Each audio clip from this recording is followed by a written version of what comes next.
Hello，我哋 Imperial Dragon Property，我係 Uni， 我係 Alvin。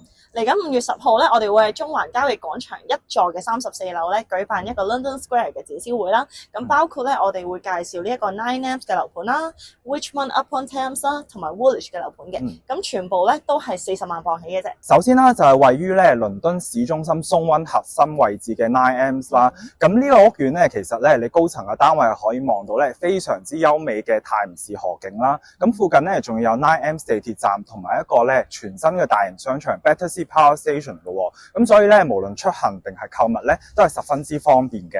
咁第二個咧就係位於倫敦著名富人區嘅 Richmond Upon Thames 嘅別墅項目啦。咁呢度咧除咗有3至4房嘅別墅之外咧，亦都有1至3房嘅分層單位嘅。附近咧仲有10幾間 Outstanding 評級嘅中小學啦。咁同埋咧，大家知唔知咧 Richmond Upon Thames 咧係被評為咧2024年咧倫敦最安全嘅行政區嘅第1名嘅。咁最後咧，當然唔少得我哋嘅東倫敦嘅 Woolwich 啦。咁呢一區咧，其實一直都好受呢一啲上班族嘅歡迎啦。